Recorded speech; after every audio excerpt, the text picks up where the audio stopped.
So Tripp, yeah, so here we are today at People's Climate March, and your organization is one of the, I guess, the biggest environmental legal organizations. And I know you're doing things on multiple fronts. Can you talk about the legal approach to addressing all these regulation rollbacks that the new administration and Congress are putting in place? Yes, thank you. That's what we do. We take the administration to court when they're breaking the law, and that's what they're doing.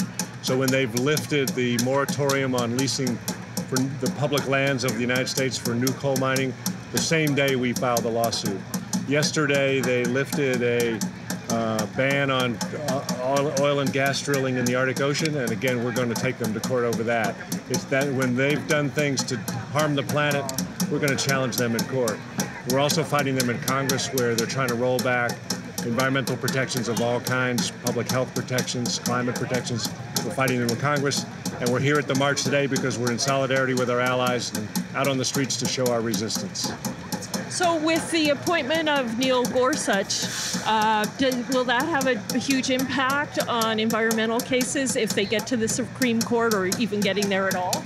We're concerned about how Justice Gorsuch might vote on some of those cases, but you have to remember he's replacing Justice Scalia, who was an anti-environmental, anti-regulatory vote on most of the cases that we were interested in the Supreme Court already. So that hasn't really changed the balance, and there have been really important environmental wins in the court with Scalia on the bench, so we expect the same with Justice Gorsuch on the bench. The main examples have to do with climate. The Supreme Court upheld the EPA's responsibility to regulate greenhouse gases in a divided opinion. Scalia was on the losing side, but Gorsuch doesn't change that vote count. And is it with the Clean Power Plan? I know it was in the U.S. District Circuit Court, but it hasn't made it to the Supreme Court yet. Yet people are saying even if Trump doesn't kill it, it's death by 1,000 cuts. What do you think about the legal case, I guess? So we are concerned about what the outcome will be on the Clean Power Plan itself. The litigation's been put on hold by the D.C. Circuit Court of Appeals actually yesterday, which means that the new administration will go through the process of whatever changes they're going to make. Then they'll make a final decision, and then it'll be back in court. But in the meantime, what's happening is the energy transformation is happening despite the new administration's wishes. They're not slowing down the demise of coal. They're not slowing down the birth and rapid spread of renewable energy. We're working on that at the state level, and this Clean Power Plan blip doesn't change that at all. Are you working on that legally at the state level with renewable energy, RPSs? We are working at the state level legally. Cases are being heard all across the country at the state level on what each power plant, each utility company, and each state is doing in the grid transformation that's coming.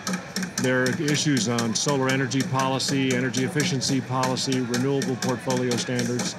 All those are being fought out at the state level, state by state, and utility company by utility company. We're deeply involved in many of the states in those issues. That's fantastic. So people can go to your website and see their local, like what's going on locally. Yes, please go to earthjustice.org. There's information about all these fights that we're talking about, including the clean energy in the states. So it's unstoppable despite Trump. Renewable energy, it's just the speed at which we need to implement it is an issue. That's right. We could use much better federal policy, of course. We could use continued U.S. leadership globally, of course. But it is happening no matter what happens here in Washington. The states are making the changes. The marketplace is changing. The technology is changing. What people want in their own homes and in their own lives is changing. And that's a global phenomenon. It's very strong in the United States. Solar and wind are skyrocketing, and coal is going through the floor. And of course, it has an impact on people's, beyond climate change, just local communities like health. It's very important that way, is it not? Burning coal for power has been the worst thing, not only for our climate, but for local communities, respiratory health, the asthma epidemic, mercury in children, and those levels of pollution are coming down as the coal plants are being retired across the country. I guess one last thing that people don't talk about is that the renewable energy, wind and solar is also happening in red states. Is that correct? Some of the leaders in renewable energy are red states. Iowa and Texas are out there in front on wind. Solar in Arizona and Nevada. So absolutely, these are job creators and important parts of the economy in many of these states, and those governors and senators are all for it continuing that way. Excellent. Anything I missed you want to add? Oh, this is super. It's really good. Thank you. Thank you Thanks so very much. much. Oh, and if I